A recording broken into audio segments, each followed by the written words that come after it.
안녕하세요. 미들슨 가족 여러분. 2022년의 마지막 한 주가 되었습니다. 정말 2022년을 잘 마무리하시고 또 오늘 이 한 주 가운데도 또 내년에도 하나님의 임재와 동행하심이 늘 함께 하시길 기도합니다. 우리 사도신경하심으로 12월 27일 화요일 새벽 예배를 시작하도록 하겠습니다. 전능하사 천지를 만드신 하나님 아버지를 내가 믿사오며 그 외아들 우리 주 예수 그리스도를 믿사오니 이는 성령으로 잉태하사 동정녀 마리아에게 나시고 본디오 빌라도에게 고난을 받으사 십자가에 못 박혀 죽으시고 장사한 지 사흘 만에 죽은 자 가운데서 다시 살아나시며 하늘에 오르사 전능하신 하나님 우편에 앉아 계시다가 저희로서 산 자와 죽은 자를 심판하러 오시리라. 성령을 믿사오며 거룩한 공회와 성도가 서로 교통하는 것과 죄를 사하여 주시는 것과 몸이 다시 사는 것과 영원히 사는 것을 믿사옵나이다. 아멘. 찬송가 588장 함께 찬양하시겠습니다. 공중 나는 새를 보라 함께 찬양하시겠습니다. 찬송가 588장입니다. 공중 나는 새를 보라.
아멘. 기도하시겠습니다. 하나님, 정말 지난 한 해 가운데도 정말 공중 나는 새들이 아무것도 뿌리고 거두지도 않았지만 정말 하나님의 은혜로 잘 살았던 것처럼 우리를 그렇게 하나님의 은혜로 인도해 주셔서 너무나도 감사합니다. 이제 마지막 한 주가 있습니다. 이 한 주 가운데 정말 한 해를 잘 마무리하게 해 주시고 또 예수 그리스도의 탄생으로 우리의 구세주가 우리의 왕이 우리의 빛이 이 땅에 오심을 정말 다시 한번 기억하며 소망과 기쁨을 가지고 살아가게 하시고 또 이제 곧 다시 오실 예수님을 정말 그렇게 왕으로서 이 세상의 빛으로서 다시 오실 예수님을 기대하며 바라며 기다리는 그런 마음으로 또 한 해를 맞이할 수 있도록 하나님께서 함께 해주시고 우리 영혼을 깨워주시고 우리가 깨어서 정말 하나님의 임재하심을 정말 민감하게 경험할 수 있도록 함께 해주시옵소서. 감사합니다. 예수님의 이름으로 기도하였습니다. 아멘. 오늘 함께 나누실 말씀은 신명기 16장 1절에서 17절까지의 말씀입니다. 신명기 16장 1절에서 17절까지의 말씀입니다. 제가 봉독하도록 하겠습니다. 신명기 16장 1절에서 17절까지의 말씀입니다. 아비벌을 지켜 내 하나님 여호와께 유월절을 행하라. 이는 아비벌에 내 하나님 여호와께서 밤에 너를 애굽에서 인도하여 내셨음이라. 여호와께서 자기의 이름을 두시려고 택하신 곳에서 소와 양으로 내 하나님 여호와께 유월절 제사를 드리되 유교병을 그것과 함께 먹지 말고 이래 동안은 무교병 곧 고난의 떡을 그것과 함께 먹으라. 이는 내가 애굽 땅에서 급히 나왔음이니 이같이 행하여 내 평생에 항상 내가 애굽 땅에서 나온 날을 기억할 것이니라.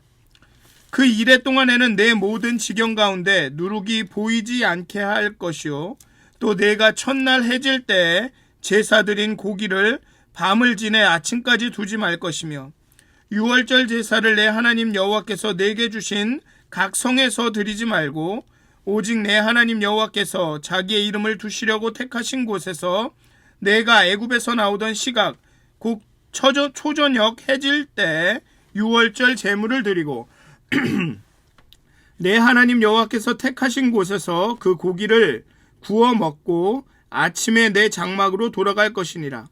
너는 엿새 동안은 무교병을 먹고 일곱째 날에는 내 하나님 여호와 앞에 성회로 모이고 일하지 말지니라.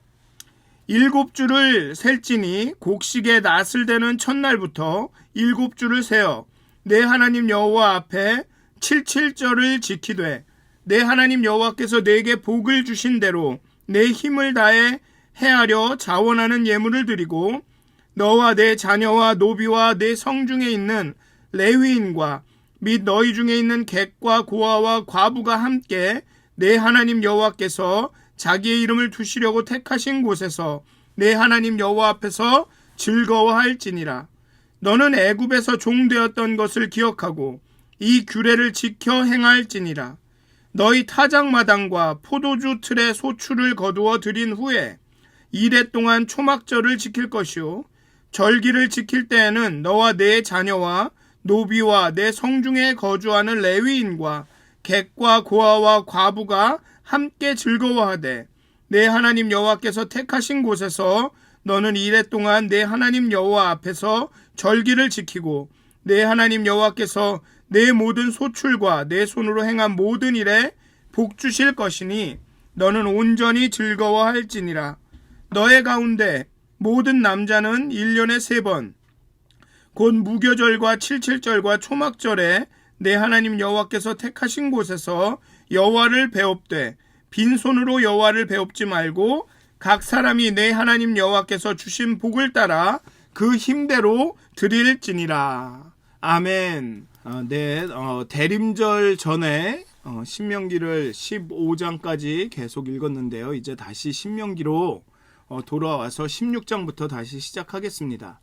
모세의 율법 강론이 11장까지는 모세의 과거 회상이나 어떤 권면이나 이런 얘기가 쭉 되었고 이제 12장부터 모세의 율법 강론이 나오는데요. 12장에서는 유일하신 여호와께 예배드리기 위해서 합법적인 성소에서의 예배와 축제를 먼저 다루고 있습니다. 즉 나 외에는 다른 신을 두지 말라라는 그 말씀을 여기는 이 십계명에서는 두지 말라라고 이렇게 말하고 있는데 이 모세 강론에서는 여호와 하나님께 예배해라. 합법적인 성소에서 예배와 축제를 하나님께 드려라. 하나님께만 드려라 라고 말하고 있고요. 13장에서는 우상 숭배를 근절하기 위한 예방 조치를 무서운 경고와 더불어 내놓습니다. 그래서 이상한 우상이나 형상을 만들거나 섬기지 말라라는 제2계명과 관련이 있죠. 그리고 14장에서는 이렇게 여호와만 섬겨야 하는 백성은 장례 관행과 먹는 음식도 차별화되어야 한다고 설교하고 그 다음에 11조 문제를 다룹니다. 이는 삼가 여호와의 이름을 망령되이 부르지 말라라는 10계명의 세 번째 계명을 거룩하게 살아라, 하나님께 영광을 돌릴 수 있도록 거룩한 삶을 살아라라는 긍정적이고 적극적인 법률로 해석을 합니다. 그리고 15장에서는 이 안식일 규정과 관련된, 즉 안식일을 거룩하게 지키라라는 그 안식일 규정과 관련된 면제년, 안식년과 어떤 그런 규례, 안식년 규례와 그리고 16장에서 이제 절기에 대한 규례들이 이어집니다. 즉 이 오늘의 본문에 나오는 큰 주요 절기 이 세 가지가 바로 이 안식년과 안식일에 관한 규례와 십계명과 관련이 있다는 것이죠. 이스라엘의 절기법은 절기를 어떻게 지내냐 하는 것은 레위기 23장과 민수기 28장에서 29장, 신명기 15장에서 16장에서 계속적으로 반복적으로 선포가 됩니다. 여기서는 주요 절기, 오늘 본문의 이 신명기에서는 이 주요 절기 가운데 세 가지가 강론이 됩니다. 언급이 됩니다. 유월절, 무교절이라고 부르죠. 그 유월절과 칠칠절, 맥추절이라고 합니다. 혹은 오순절이라고도 하죠. 그 칠칠절과 초막절, 이 세 절기가 언급이 됩니다. 유월절, 칠칠절, 초막절. 이 세 절기는 가장 중요한 국가 기념일로서 모든 이스라엘 남자들은 반드시 성소로 순례하여 추수물을 바치고 축제 예배를 드려야 했습니다.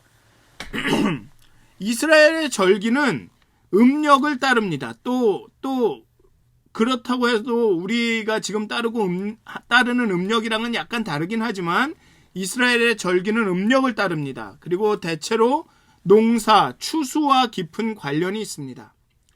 광야에서 유목 생활을 하던 이들이 가나안에 정착하여서 농경 생활로 삶의 방식이 완전히 바뀜을 알 수가 있습니다. 그래서 모세는 지금 광야에서 모압 광야에서, 즉 요단강을 건너기 직전의 그 광야에서 이스라엘들이 이제 정착 생활할 것을 가정하고 그 정착 생활에 맞는 규례와 법도를 말하고 있는 것이죠. 음력 1월부터 6월은 건기고 7월부터 12월은 우기에 속합니다. 즉 여름에는 비가 없고 겨울로 갈수록 비가 온다는 얘기죠. 그래서 7월에 이른 비가 내린 후 8, 9월 사이에 파종을 하고 이듬해에 늦은 비가 내린 후 1, 2월 사이에 추수를 합니다. 지금 우리가 하고 있는 그 농경 사이클과는 완전히 반대죠.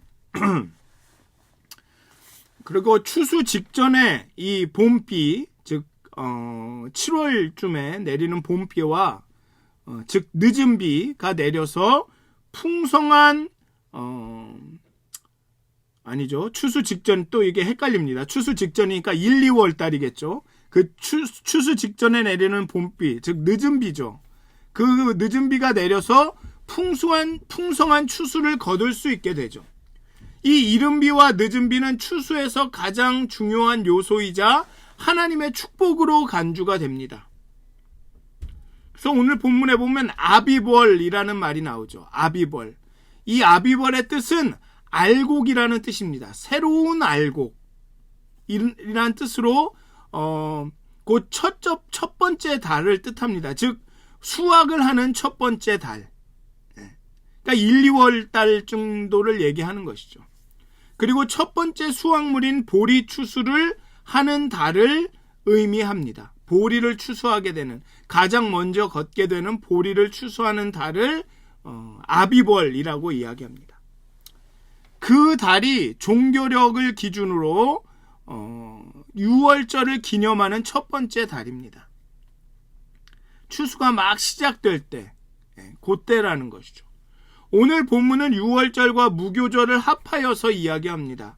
절기를 설명하는 다른 곳에서는 이 둘을 분리하여서 설명하였는데, 오늘의 본문은 이 둘을 6월절이라고 부르고 6월절 이후에 1회 동안 무교봉을 먹는다라고 설명을 합니다. 다른 곳에서는 6월절을 지내고 6월절 이후에 7일 동안을 무교절이라고 하면서 무교병을 먹는다, 이렇게 이야기를 하는데, 오늘의 본문은 그냥 6월절이라고 하고 그 다음에 7일 동안 무교병을 먹는다라고 말합니다. 이러한 설명은 두 절기가 연속하여 이루어지기 때문에 편의상 그냥 이렇게 합쳐서 말했다라고 할 수 있지만 6월절과 무교절이 말하여지고 있는 그 맥락을 생각하면 여기에는 깊은 의미가 있다고 말할 수 있습니다.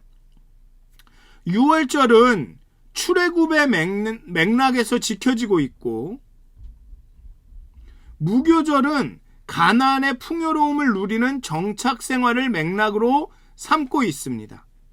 유교절은 출애굽에서 나오던 때를 기억하라는 의미로 지내고 있고, 무교절은 가나안에 가서 풍요로움 가운데 애굽에서 나오던 때를, 그 하나님의 은혜를 기억하면서 지키는 것이죠. 즉 6월절이 지켜지는 맥락은 출애굽의 맥락에서 지켜지고 있고, 무교절은 가나안의 풍요로움을 상정하고 지키고 있는 것입니다. 따라서 이 6월절과 무교절을 통합하여서 설명하는 것은 이 모세의 율법의 두 가지 측면을 보여줍니다. 가나안 입성을 눈앞에 둔 광야에서 과거를 돌아보는 측면, 즉 6월절을 지키면서 출애굽을 돌아보는 측면과, 그리고 미래를 내다보는 측면, 즉 무교절을 지키면서 우리가 가나안에 들어가서 풍요로워졌을 때 이 무교절을 지키며 그 풍요로움 가운데 하나님의 은혜를 생각한다 라는 이 과거와 미래를 내다보는 측면이 모세의 율법에는 다 있다는 것이죠. 이스라엘은 이렇게 과거의 축복과 미래의 축복 사이의 경계선에 있는 것입니다. 과거의 애굽에서 나오게 하는, 출애굽에서 구해 주시는 그런 은혜를 축복을 받았고, 이제 미래의 가나안에 가면은 풍요로워지는 그 축복을 받을 것입니다. 그리고 이스라엘은 지금 이렇게 과거의 축복과 미래의 축복 사이의 경계선에 있습니다. 우리 교회는 이제 2달에 한 번 성찬식을 합니다. 우리가 2달에 한 번 하는 그 성찬식, 그 6월절 식사도 이런 측면을 가지고 있습니다. 우리의 구속, 십자가라는 위대한 역사적 사건을 돌아볼 뿐더러, 즉 예수님의 살과 피를 함께 마시면서 그 예수님께서 십자가에서 겪으셨던 그 희생과 사랑의 아픔을, 그 은혜를, 역사적 사건을 돌아볼 뿐더러 하나님의 모든 약속이 하나님 나라의 메시아 잔치에서 이루어질 것을 내다보는 것이죠. 나중에 예수님이 다시 오셔서 예수님과 함께 이 포도주와 떡을 함께 나누면서 그 잔치를 할 것들을 바라보는 것입니다. 과거를 기억하며, 과거의 축복을 기억하며 미래에 함께 하실 그 하나님을 기대하는 것이죠. 우리의 믿음 생활도 그렇습니다. 우리가 지내는 모든 절기, 매주의 예배가 그렇습니다. 우리를 구원하신 예수님의 사역, 역사적인 사건을 돌아보면서 앞으로 우리와 함께 하시고 마침내 그 언약을 온전히 성취하실 그때를 기다리고 기대하는 것, 그것이 신앙생활이고 믿음 생활입니다. 우리도 며칠 전에 크리스마스를 지냈습니다. 그 크리스마스 예배도 마찬가지입니다. 2000여 년 전에 왕으로, 인간으로, 또 빛으로 이 땅에 오셔서 우리에게 소망이 되시고 구원을 허락하신 그 예수님의 역사적 사건을 기억하면서 이제 곧 다시 오실 우리의 왕이고 우리의 빛이신, 우리의 영광이신 예수님의 그 재림을 기다리고 기대하는 것이죠. 그래서 소망을 품고 그 사이의 시간을 살아갈 수 있는 것입니다. 그게 절기의 의미입니다. 유월절뿐만 아니라 유월절의 의미이죠. 유월절을 지키는 의미입니다. 그리고 그 다음에 본문은 77절에 대해서 이야기합니다. 77절은 맥추절이라고도 부르고 오순절이라고도 불려집니다.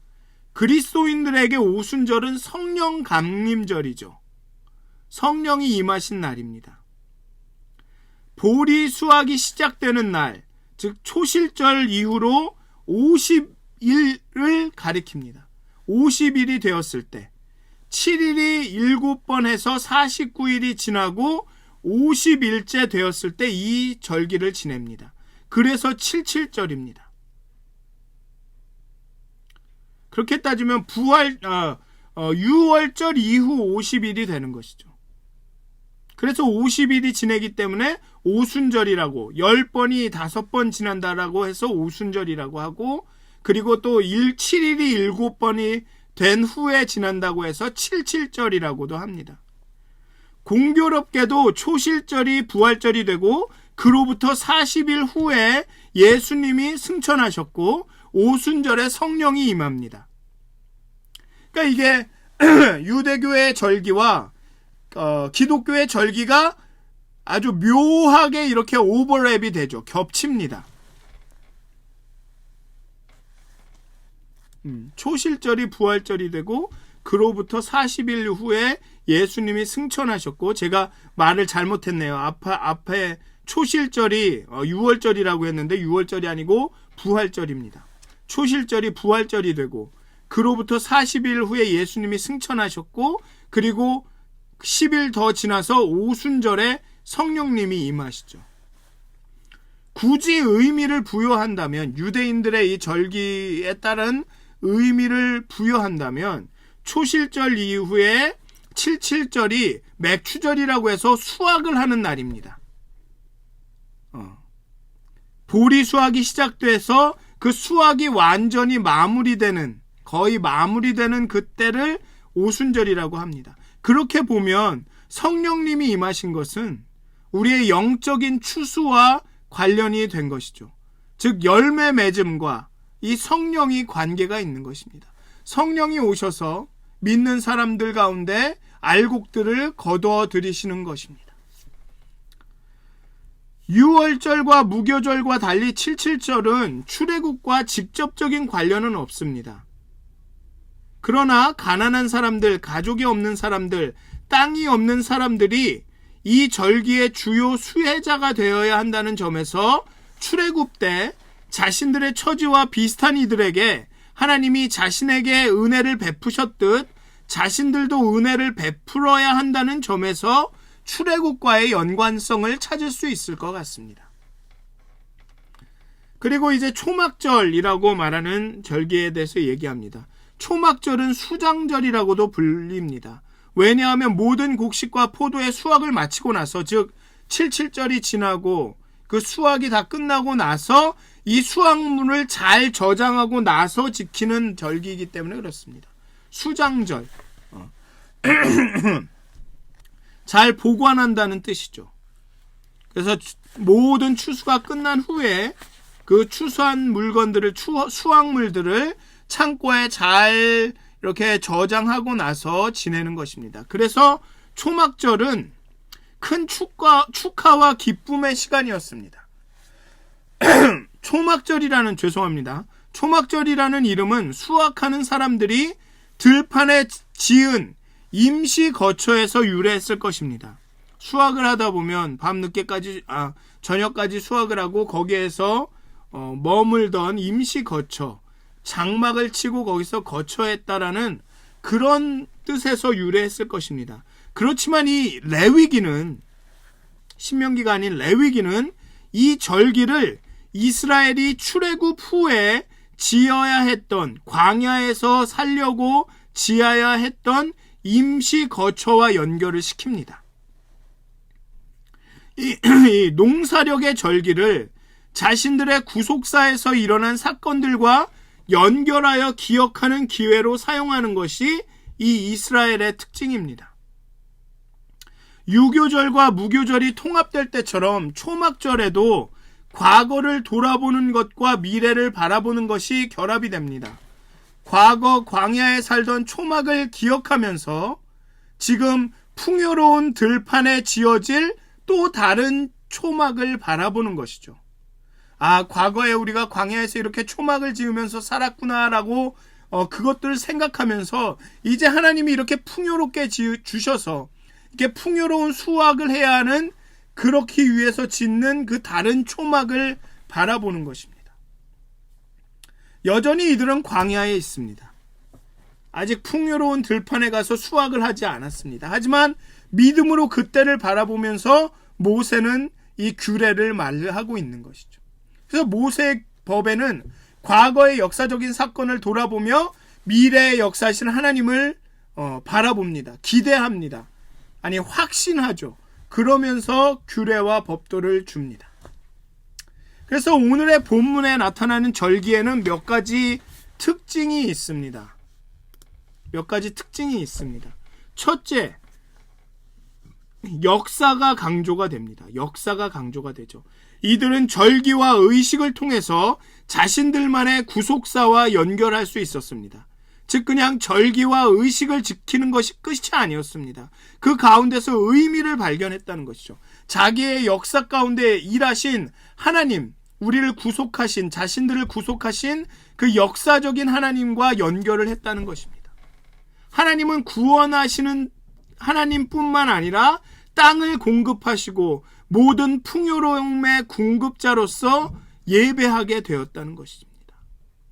그러니까 자신들이 누리는 이 풍요로움과 이 삶과 자신들이 누리는 땅과 이것과 정말 하나님이 자신을 구속하고 구원하셨다라는 사실을 연결하는 그 통로가 절기와 의식이었다는 것입니다.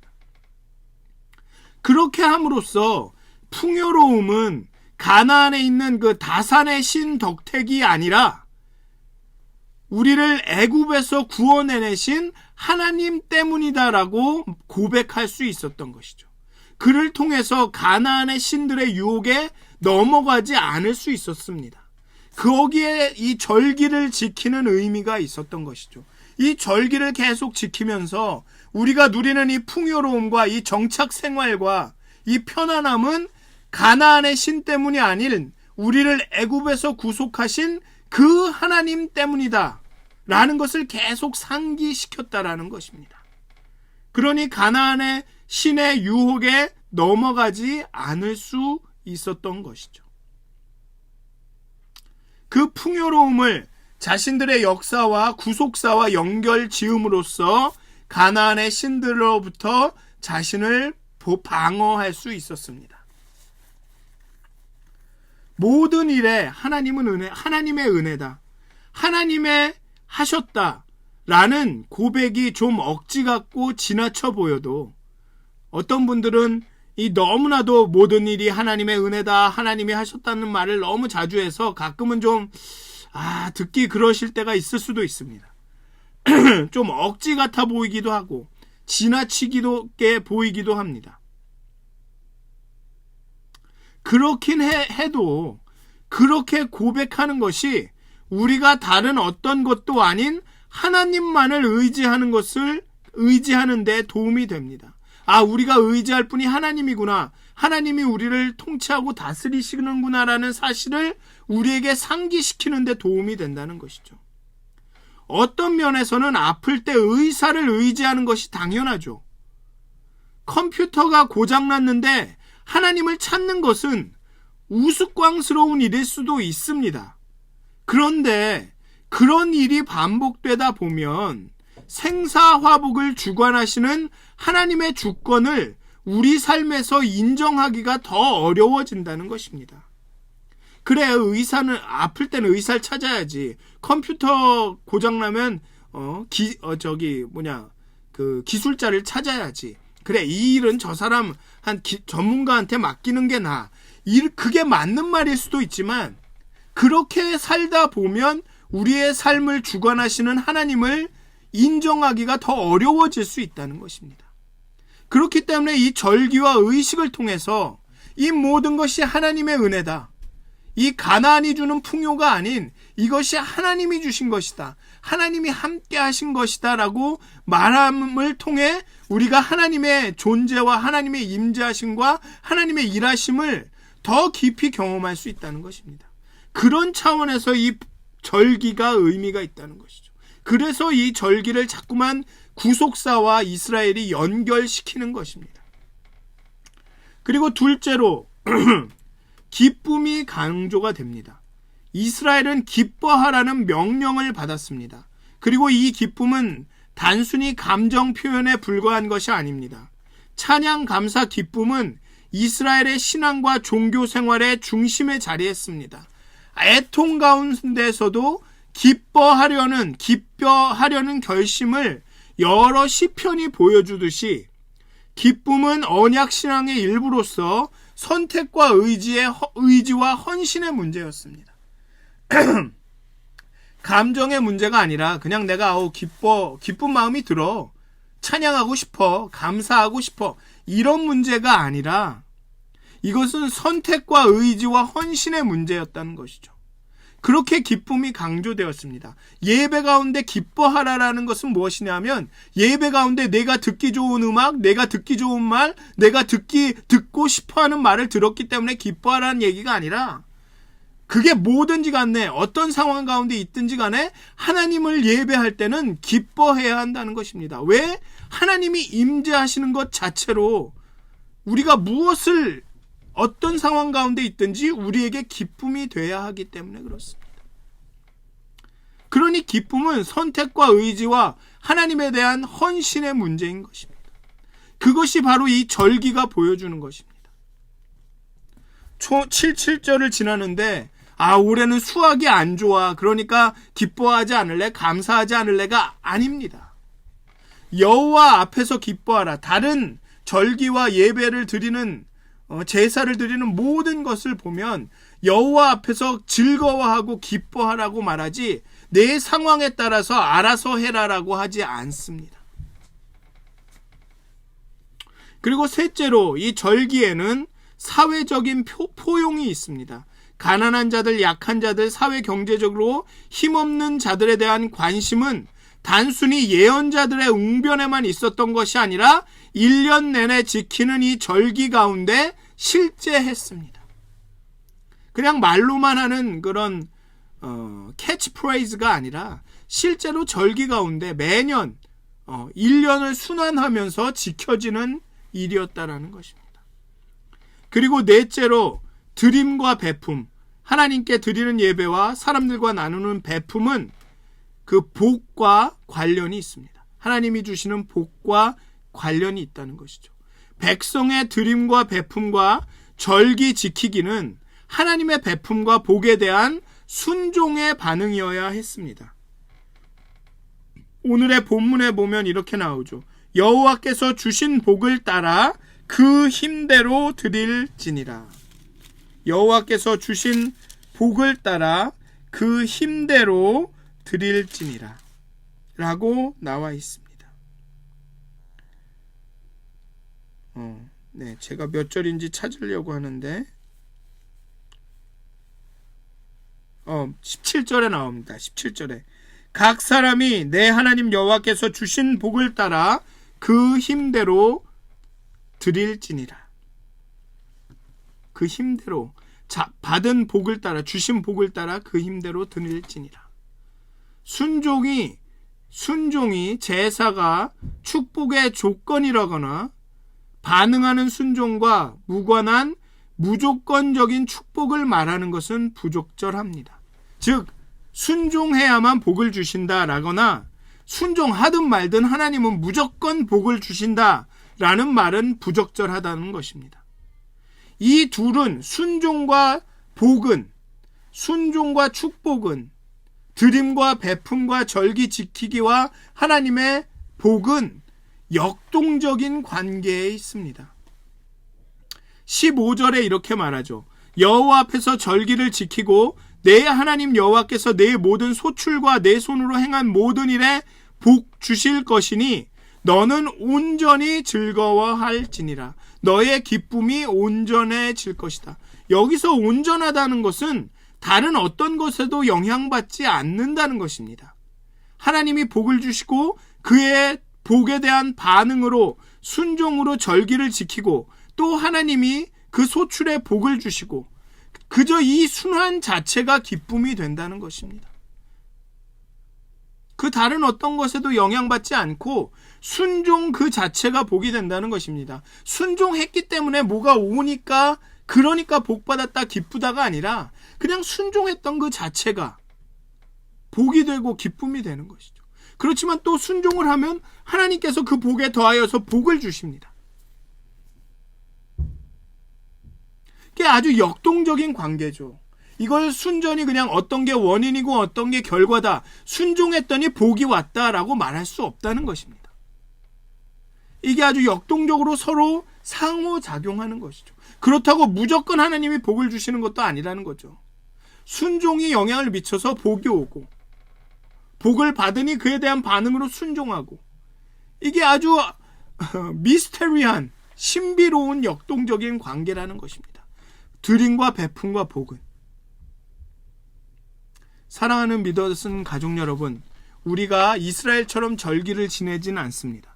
하지만 우리가 매주 오는 예배가 있고 또 매해 오는 부활절과 크리스마스 같은 추수감사절 같은 큰 절기들이 있습니다. 그 절기 가운데 우리는 우리 하나님께서 우리를 구속하시고자 베푸신 일들을 기억해야 합니다.